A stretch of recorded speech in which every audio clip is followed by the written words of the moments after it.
Rheumatoid আর্থ্রাইটিসের ব্যাপারে সবারই একটি প্রশ্ন যে এই রোগটি কি আসলে প্রকৃতপক্ষে সম্পূর্ণভাবে নিরাময়যোগ্য কিনা, নাকি এটি নিয়ন্ত্রণযোগ্য রোগ? এই বিষয়ে আপনি কি বলবেন? যেহেতু আমরা এই রোগের প্রকৃত কারণটা এখনো নিরূপণ করতে পারিনি, যার জন্য এর স্পেসিফিক কোনো ওষুধও এখনো আবিষ্কার হয়নি। সেই ওষুধটা দিয়ে আমরা শুধু রোগের প্রদাহটাকে কমানো, জয়েন্টের ফাংশন ভালো রাখার জন্য ইয়ে করে, সেইজন্য এটাকে ঠিক নিরাময় হবে এরকম আশা করা ঠিক হবে না। কিন্তু যদি নিয়ন্ত্রণ করা যায় তাহলে স্বাভাবিক জীবনযাপন করা সম্ভব। খুব ভালোভাবে আমরা বলতে পারি যে আমাদের সমাজে প্রচুর লোক ডায়াবেটিস এবং ব্লাড প্রেশারে ভোগেন এবং এটা কখনোই নিরাময় হয় না। এটা নিয়ন্ত্রণ সবাই করা যায় না। জানেন এবং সবাই এটাকে একসেপ্ট করে নিচ্ছেন যে আমাকে এই নিয়েই চলতে হবে।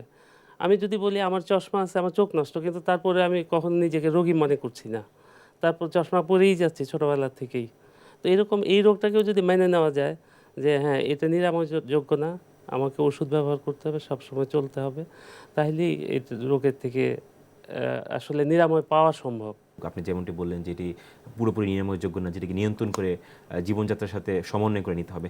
সেক্ষেত্রে এই যে ফলো আপ, যেটাকে আমরা মেডিকেল ভাষায় বলে থাকি, যে রেগুলার বিশেষজ্ঞ চিকিৎসকের তত্ত্বাবধানে থাকা, তার সাথে রেগুলার মিট করা এবং ওষুধ সম্পর্কে, রোগ সম্বন্ধে জানা, এই বিষয়গুলো আসলে কতটা গুরুত্বপূর্ণ রোগীর জন্য?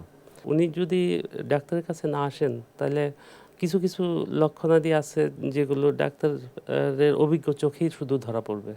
কিছু আছে যে আমরা যে ল্যাবরেটরি পরীক্ষা-নিরীক্ষাগুলো করি সেটা দিয়ে বোঝা যাবে এবং ল্যাবরেটরি পরীক্ষা-নিরীক্ষা দিয়ে আমরা ২ টা জিনিস আমরা এখানে দেখি। একটা হলো যে রোগের উন্নতি হচ্ছে কিনা আর ঔষধে কোনো সাইড ইফেক্ট করতেছে দেখা যাচ্ছে কিনা। কিনা?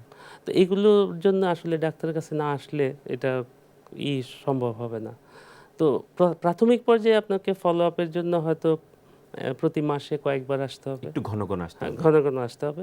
এরপরে আস্তে, আস্তে এই ফলো আপের গ্যাপটা বাড়ায় দেওয়া যাবে। এরপরে যে দেখা যাবে বছরে ৩-৪ বার আসলেই এবং আ স ভালো থাকা সম্ভব। এখানে আরেকটা কথা আমি একটু জোর দিয়ে বলতে চাই, সেটা হলো যে অনেকেই বলেন যে ওষুধ খাচ্ছি তারপরে রোগ বাড়ে ভালো কেন? ভালো হচ্ছে কেন?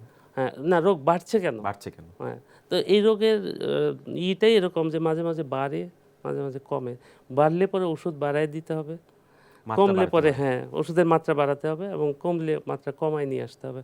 এবং আমাদের উদ্দেশ্য থাকবে যে মিনিমাম মেইনটেন্যান্স ডোজে যাতে আমরা ওই ওষুধের পার্শ্বপ্রতিক্রিয়া থেকেও বেঁচে থাকতে পারি এবং স্বাভাবিক জীবনযাপনও করতে পারি। এভাবে করে চলা যায়।